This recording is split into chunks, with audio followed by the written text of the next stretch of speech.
Good afternoon, everybody, and welcome to Session 4 of the 2020 Virtual Kentucky K12 Technical Summit.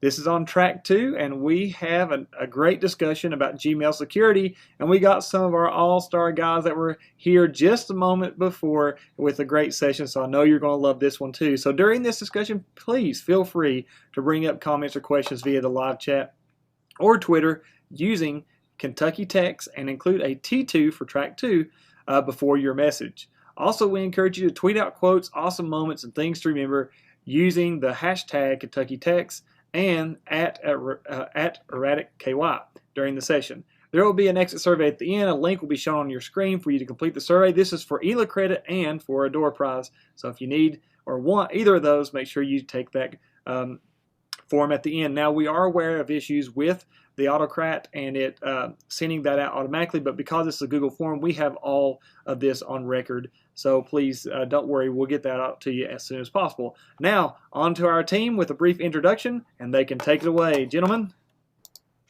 Hello, everybody. Josh Montgomery here with Gmail Security today. Hoping that you guys will gain some knowledge and go through this presentation with us. This is just a little bit about myself. I'm Systems Administrator for Jackson County Public Schools in Region 6. We've been Gmail ever since the split and heavily rely on Google products and services. We love them. We're not one-to-one yet, but we're working our way that way. And got a bit.ly there for today's slides if you want to go ahead and jot that down. Also got the hashtag for Twitter there. And if you got any questions, put them in the comments for the YouTube. So. All right, and I'm Nathan Seaton. Josh, I'm getting a little bit of feedback there. That's better now. And I'm the instructional technology specialist at Owensboro Public Schools. It's a little bit different than what you might think of as a digital learning coach, where it's an instructional person with an emphasis on technology. I'm kind of the other way around. I have, a tech background, and I have an emphasis on, instructional applications. And we were the first district on Gmail. That is an accolade only in the hey, we were first, but it also brought a lot of challenges in that we also kind of had to go through a lot of the stumbling blocks on our own. So we kind of were in a unique position to kind of figure out how we should navigate all this, and hopefully us kind of going first helped eliminate some pain for other districts, going forward. And for those that are still considering going forward, it should be much, much easier of a transition. And our district does have primarily G Suite usage. We still have a little bit of Office 365, but that's mainly for things that Google doesn't have, like OneNote. And we are one-to-one with Chromebooks, and we have been through this past year. Previously, we were a Mac one-to-one district for almost 10 years. So that's who I am, and I'll be kind of joining in as Josh goes through the slides.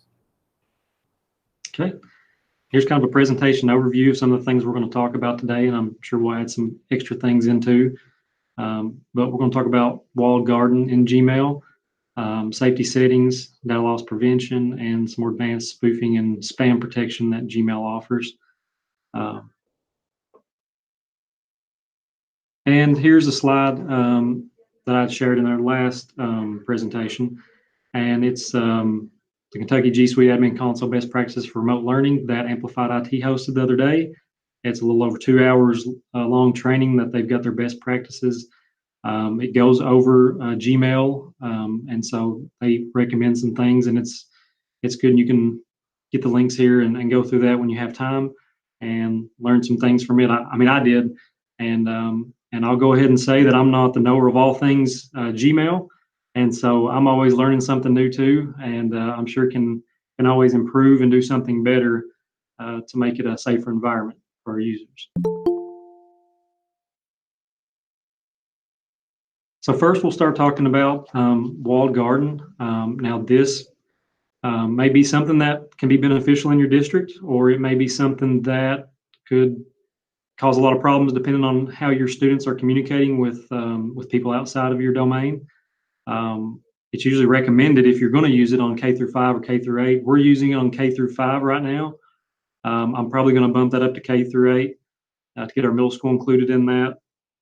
But it just pretty much keeps the students from only, internal sending to where they can talk with their teachers or with their classmates.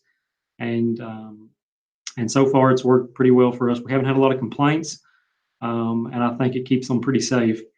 It's going to be a setting in the G Suite console. It'll be under restricted delivery, and you can see we have it set up for all messages and to reject if they try to send outside the organization. But we've got some allowed list there to where they can receive mail from our domains in the district and from Google Classroom. I'd added that in years ago. I think there was an issue at some point getting notifications from Google Classroom. That's the reason that I'd added that in. It could be fixed now, I don't know, but I have not went in there to try it and see. And at the bottom, you've got to make sure you have that bypass this setting for internal messages for it to work. And you can also set up a customized rejection notice if you want to. That could tell them why their message is being rejected. Not sure, Nathan, is your district using walled garden?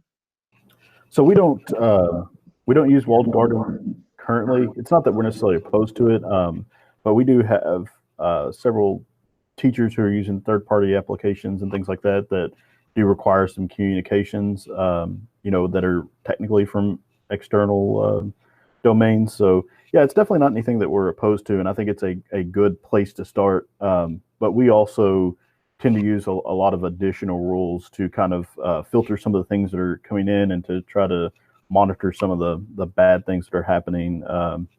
And it's not foolproof.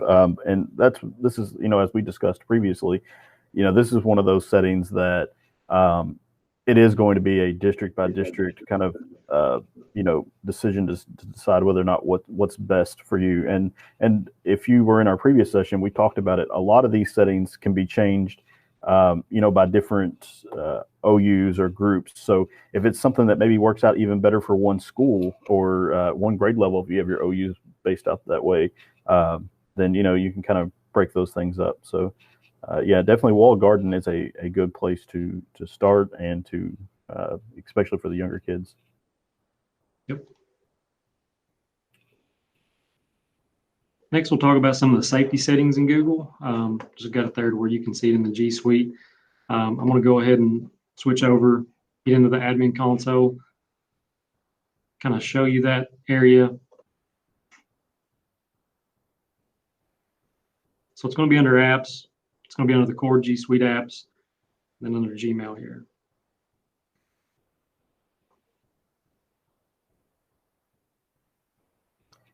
And Josh, kind of as we wait for this page to load here, another tip is that at the top of the page, there's a search option. So if you knew that we were talking about Gmail and you couldn't remember exactly how we got there, at the top, you can search for just about any of these settings.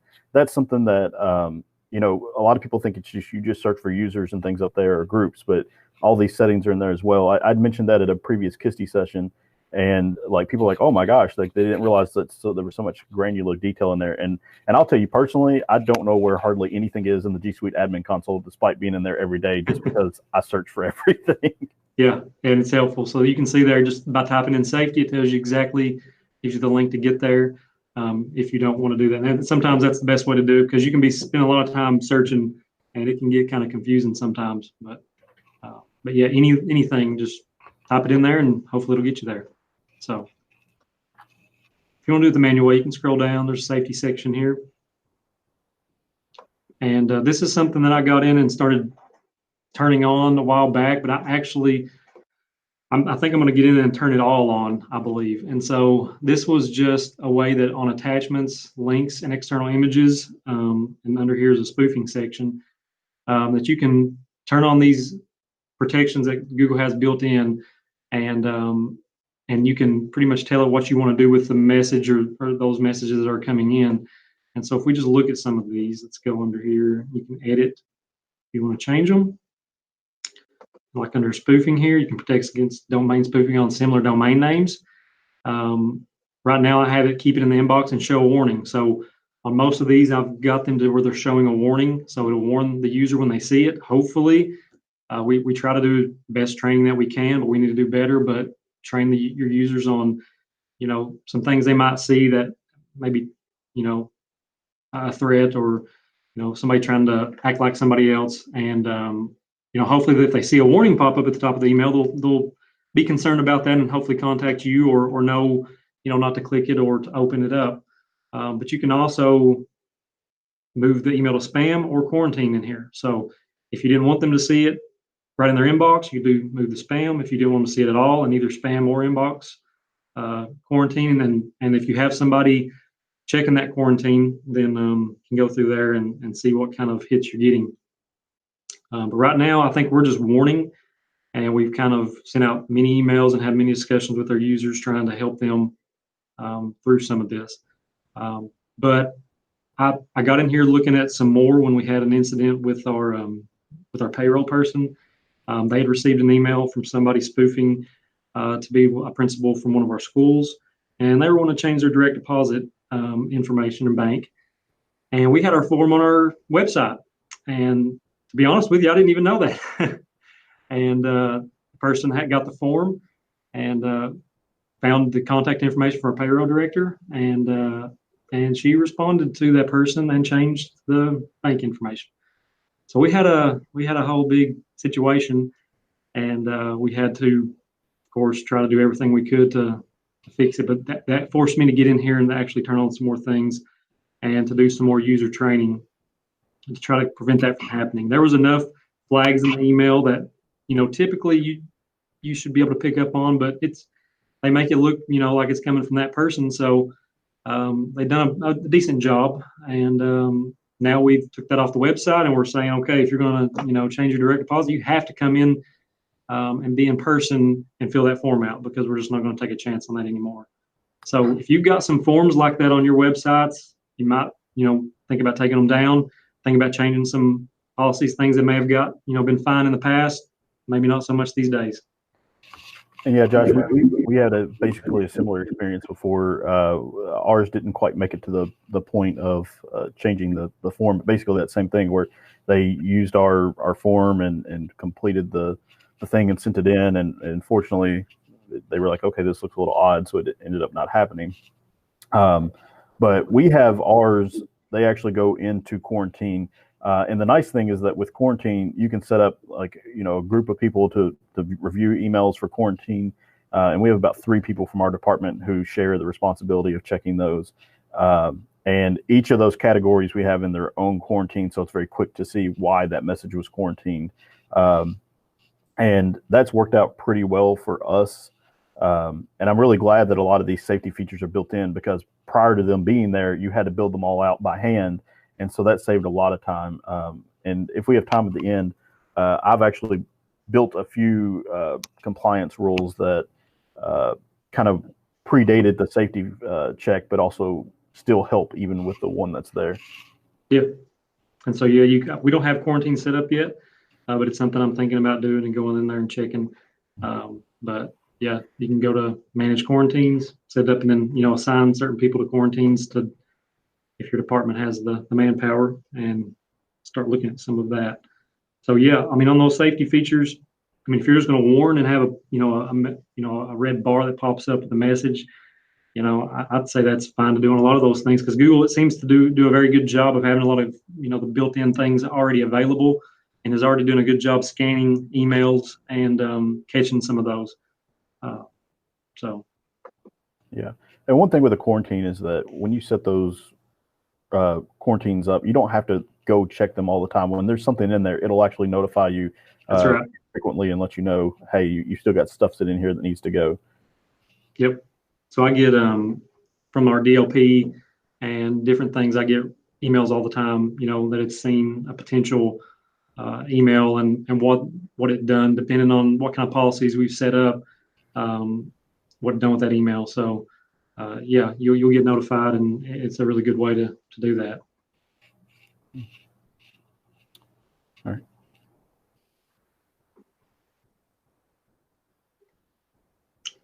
We'll move on and talk about data protection, is what Google's kind of renamed it, but it's data loss prevention also. Google's kind of shifting some things in the admin console where they're trying to move some things under the data protection section. So the look will be a little different going forward, most likely. on some of that setup, but a lot of it you'll do is under the content compliance section under advanced settings. We can go back there to get a quick look at some that I've already got set up. So under here, advanced settings at the bottom.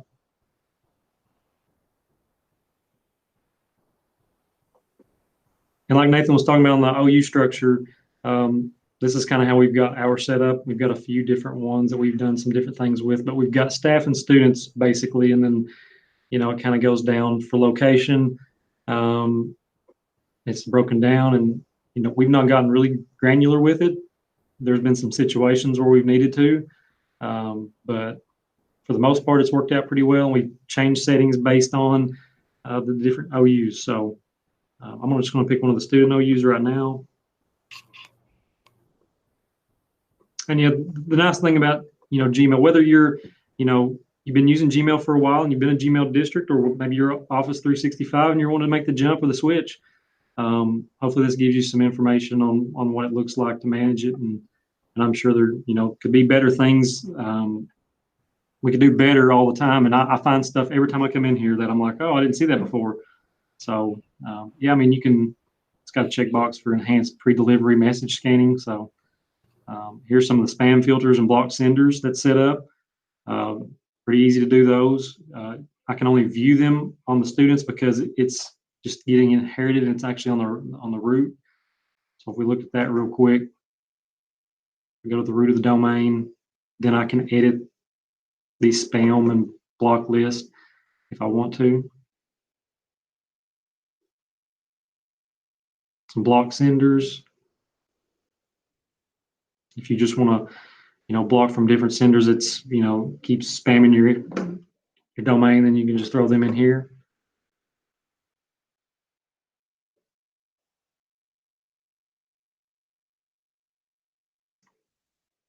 And then under content compliance is where you would set these up, and this would be your data loss prevention. So I've got one disabled right now because I've been getting some false positives and somebody needed to send something through, so I disabled it just temporarily, and then I'll go in and re-enable it. But if we go ahead, let's see, go back to the root so that I can actually edit it.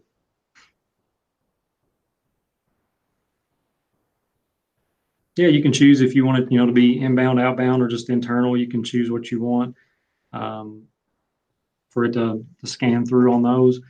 I do like Google has a lot of these built-in, already made lists that you can use as far as like credit card numbers, social security numbers that you can just go ahead and set, or you can, you know, add metadata. You can do an advanced content match, simple content match if you want to just do, you know, certain words or word list. They've got a lot of predefined content already in here, so you can go through the list and see what you want to find. And Josh, one thing that I've noticed is I've been working with other districts. When you start getting into content compliance rules, as you can see down there, you have expressions where you can say, you know, things that match these different criteria. You can create more than one content compliance rule. So what I've seen before is districts that think that they can only create one content compliance rule. So what they do is they make the one, and then they make all the you know, expressions down there, and it gets really cluttered. So then when you try to figure out, okay, well, where was this particular compliance setting, it's actually buried under another one. So try to make all of those expressions that you have related to whatever the top, you know, make them all related to one thing, I guess is what I'm trying to get at. And if it's unrelated, so if one is about you know, dropping emails because they're from this particular spam thing, don't make those with the same ones that you drop because you know, it's a parent who's been banned from contacting somebody. You know, try to make sure that you separate those out a little bit into their own rules. Yeah, because if you do that, you know, you can edit the name, and then when you get the reports coming through on your email, you're going to know exactly why that got caught. So yeah, otherwise it would just be very hard to pinpoint down what exactly, you know, you got that report for. So that is good. And you got your expressions under here. You can quarantine or reject the message on that. So that's where you'd set up the content compliance to do your data loss prevention. Let me go on down to the students. You got some objectionable content. I haven't really messed with that, but you could put some word list in there. You know, and you can make it reject any emails that have certain words from, you know, going inbound or outbound or just inside the domain. Same thing. So you can set up those too. Let's see.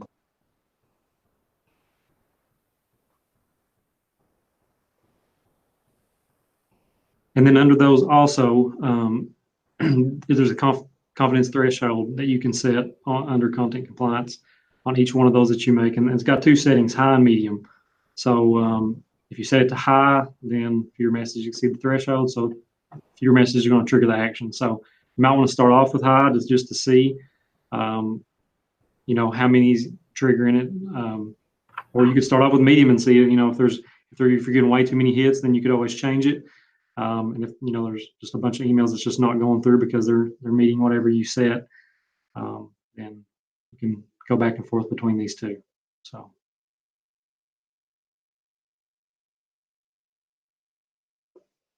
And here's some more advanced features. We can pop back to admin console and kind of talk about. DKIM is there that you can set up your own, or Gmail uses a default if you don't set up your own. So it's kind of got you covered on that, which is nice. And then you got SPFs that you can set up to help you with you know, the messages that are sent. And DMARC too. If you set up the other two, then it allows you to set up DMARC. I think you have to have them both enabled in order for DMARC to work. Is that right, Nathan? Yeah, I'm pretty sure that's right. Yeah. And there's some links to those pages on Google that you could click and get more information. Now, Nathan, did you say that you had some that you wanted to show on your admin console? Yeah, I can jump over there in just a second. See if we can get this going. But I was gonna say on the DKIM and the SPF, both of those, we use those not only, you know, do we have those set up for our own district, especially for some of the outgoing emails, but it's another way that when you have suspicious emails coming in, that you can use those records from other people to you know, determine whether or not an email is legitimate or not. So I'm working on getting this tab shared here. All right, there we go. Let's see if it's should be showing up now. And where I spend a lot of my time is under this advanced setting here under Gmail. And really, before I get into this, it's also good to note that this session's over Gmail security, but when it comes to securing your Gmail, it's just as important to secure your accounts, because you can set all these settings up, but if you don't have individual accounts that are secure, then it doesn't really do any good. And you know, I know that there's been the discussion throughout the state about the new password requirements, and that certainly helps as well. And then the other thing that we do is that we allow two-factor authentication for anyone. So grades K through 12 and all staff members can enable two-factor authentication if they want to. And then we make all of our finance, technology, and C-level staff members all have a security key that we make them use as well. And that just kind of really helps enhance the security, because like I said, your email is only as secure as the account itself is. And then the other thing that we do is for all of our staff, we force a 24-hour session limit. So once you're logged into a computer for 24 hours, you're forced to re-authenticate. It's just another way to let us know for sure that the person that's sending that email is, you know, legitimately that person. So we found 24 hours is about the point to where it doesn't bother them too much, but at the same time, it's given us some confidence that, you know, that account's not being used long-term as someone that we don't expect. And if you all have any questions or anything like that, it looks like that we have quite a few people watching. Feel free to throw those in the YouTube chat. We can divert at any point and go through that. We do have some email whitelist. We have some Munis IPs and things like that in here that help kind of keep some things getting caught as spam when they're sending for our domain. So for example, Munis might send something as owensboro.kyschools.us and it's going to fail, the DKIM settings and things like that. But this will allow those to pass through since they came from the IP address that we wanted. And then we have, of course, block senders and things like that set up. But one thing I want to show you all was recipient address maps. So this is something that's really, really helpful. I'm going to add another one, but a recipient address map is just a way that you can say this email address is going to be delivered to a particular person. So you could do this through I think through a content compliance if you wanted to redo it, or you could set up an account. But this really comes into security because let's take, for example, maybe you want to have an email address for online registration if you're starting that up. So you may want to have olr@district.kyschools.us. Now, the way we had done that historically, especially in Office 365, is that we would create an AD account, and it would be called, OLR at the district, and then we would let that provision up, and we would just have it set for mail only, or maybe we'd have it forward up or something like that, or maybe we'd create a group. With a recipient address map in Google, you don't have to create anything, and that was my Google Mini chiming in there. Sorry, I didn't understand. Never mind. Oh, okay. Let me let that settle. I'm sorry. So anyway, with this, you don't even have to have an account anywhere outside of the admin console. So right in here, I could create one that's called OLR, and I only affect incoming messages. And without having any kind of email address at all, I can basically go in and say olr@owensboro.kyschools.us. So if an email is from there, then let's also send it to nathan.seaton@owensboro.kyschools.us. And you can put as many of these as you want. But once again, this is one of those things that you want to keep them organized. So I wouldn't also want to have one that's my stop tip line in this same rule. I would go in and create a new recipient address map. But I can then create another one that's olr@owensboro.kyschools.us that also gets delivered to Josh, even if I wanted to. Yeah. And so this is kind of a nice way to set up some of those aliases without having an account sitting there. Because if I created an OLR account, well, then that's another account that could get compromised. So making this recipient address map where there is no particular account is really helpful. The only thing about this is that if you're going to create a recipient address map this way, if you're going to create it this way, it just works. If you're going to use it through a content compliance, then you have to actually change the rules a little bit so that it will know that it's not an actual user. But this is the easiest way to make like an alias email that sends to multiple people without having to create a fake account. So that's a really nice thing that I like there. I want to check real quick. No questions yet that I'm seeing. So that's good. We have some SMTP relays set up that basically they bounce off of Munis. So we made it so that Munis actually uses, and that's something that by default Munis uses their own servers, but we had them use our Gmail servers so that the way the emails would pass our security settings here. So let me see if I can edit this one. So these are our Munis IPs.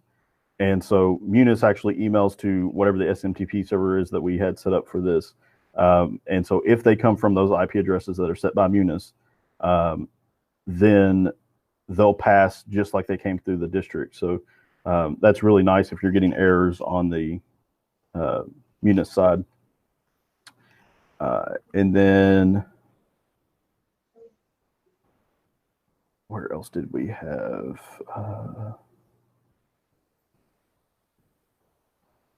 Yeah, that's it. Recipient address map.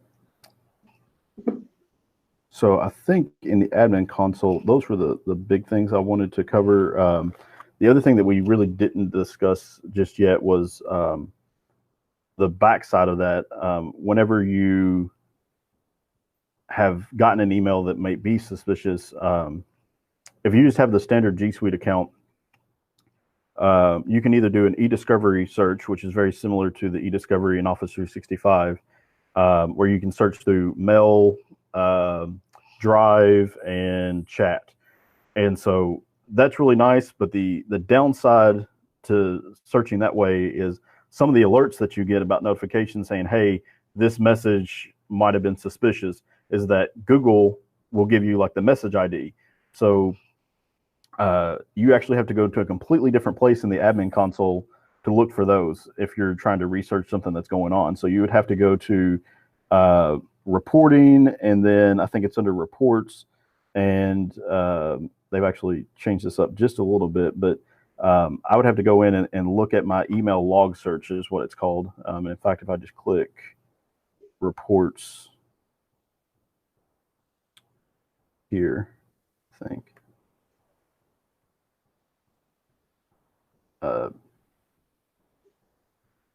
Yeah, so there's an email log search where I can say, all right, let me search for emails from one person to another, and that will just kind of give me header information, but I'll be able to search by message ID if I wanted to do something like that.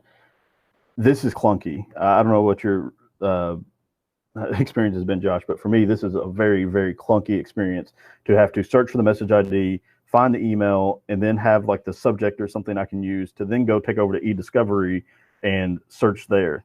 Yeah, and it's a little bit of a pain. But now if you have G Suite Enterprise for Education, they have this investigation tool that is really nice. It's kind of like a an all-in-one place where you can kind of search for everything. So you can search for those message IDs, you can search for individual emails. And I don't actually have G Suite Enterprise for Education, but I have done a trial of it. And from what I can see, for that particular thing, the investigation tools, only your administrators who are going to be using them have to be licensed. So we're seriously considering licensing just our administrators just for the investigation tool based on the amount of time that it'll save. And I think there's a few other G Suite Enterprise tools that you get just for those licensed users that would be beneficial for the district. So that's something that has been, great as far as investigating. I will say that the investigation tool also gives you the ability to, like if you have somebody who is spoofing, pretending being like trying to do spear phishing and say, hey, it's the principal sending out to all their staff and it's not really them, the name's slightly different. If you don't have G Suite Enterprise, then pretty much you're left to GAM or sending out an email saying something to have people delete it, which, using GAM is not bad at all. But if you do have that enterprise tool for at least one admin, then there's built-in tools to just say, hey, let me move all of these to spam. And those are really nice on the investigation side after the fact of, having something go down. Looking here. Now, I will say that the attachment compliance that we kind of went over, there is, let me see if I can bring that up. Is this one not? Okay, so of course, when I advocate using the search, it's not going to work for me. But it is under the Gmail settings. But the attachments, a lot of people think about just internal things. So we block anything that's encrypted. We just have it. I'm sorry, we don't block it. We have it sent to quarantine. So if someone sends something in that is password protected, that automatically gets quarantined on our side, and we just review it. We don't actually open up the file, but we just make sure the sender looks legitimate. Same thing if it has embedded scripts and things like that. We just kind of pull those emails off, look at them from the surface just to make sure that nothing looks odd or suspicious. Because if the email is encrypted or password protected, the attachment is, then Google's not going to be able to scan that for malware. So basically, we want to make sure that we have someone look at it by hand. Should have unplugged that beforehand when I was going to be talking about it so much. But we also, we look at that, we pull those out, we quarantine them and review them. But we also use that for external emails as well. So any outgoing email that is a CSV that's being sent outside of our district. So for example, if I were, Josh, to send you a CSV file, it's going to get quarantined before it gets sent to you. And the reason for that is with some of the new data sharing, laws and things like that that we have to, comply to. It helps us look quickly and say, hey, is there sensitive data in this CSV file? If there's not, it goes on its way. If it is, then we have a discussion with the teacher who's sending roster files and say, hey, look, we have a secure way to send that, so let's do it that way. So be thinking about this kind of in both directions, not just protecting, spam and things like that from coming in, but they can also be used from your users, even though they intend to do something good, they could potentially be leaking data, or sending it in a way that they didn't intend to. And just real quick, as an example of this, our local Catholic school system has a program that they use and that we use, and we had received an email from their support department, this third-party application, and they were like, hey, can you help so-and-so get these students rostered? Well, they made a mistake and got they got Owensboro Public Schools instead of Owensboro Catholic Schools. Their support problem, it was just a minor issue, but they also had attached the entire thread, so we were able to see where 6 months before they had attached a CSV file with all their students' usernames and passwords.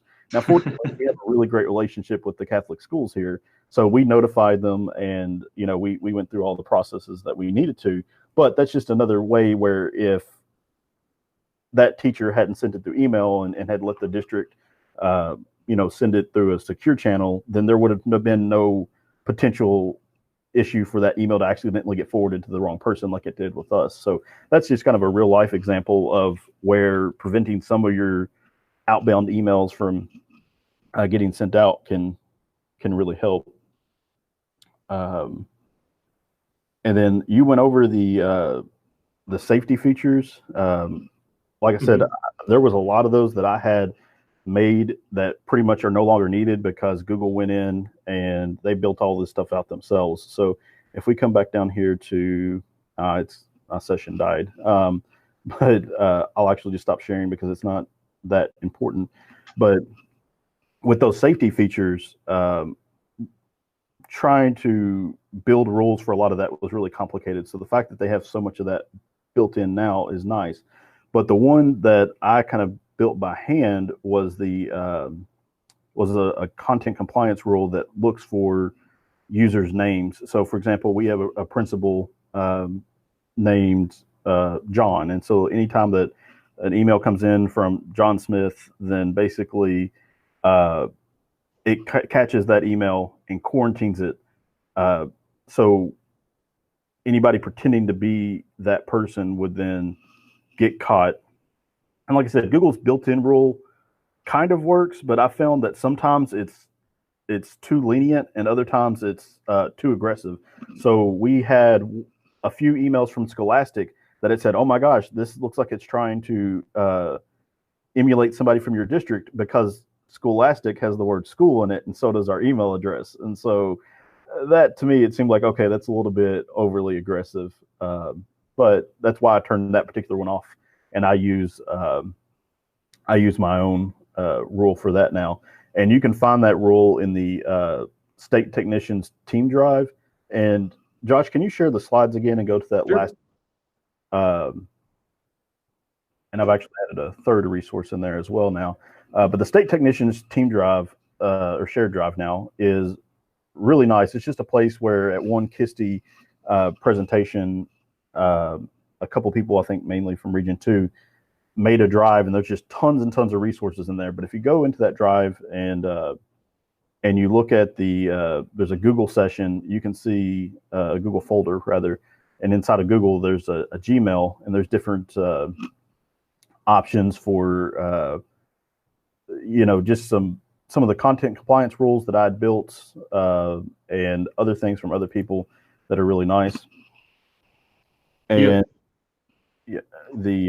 definitely request access to that State Technician Shared Drive and just poke around in there. You'll probably be overwhelmed with information, and feel free to contribute as well. but there's GAM scripts in there. There's GCDS installers. There's more information on setting up like SPF and things like that.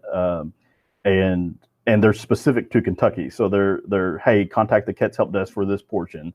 They're not just kind of general, setup instructions.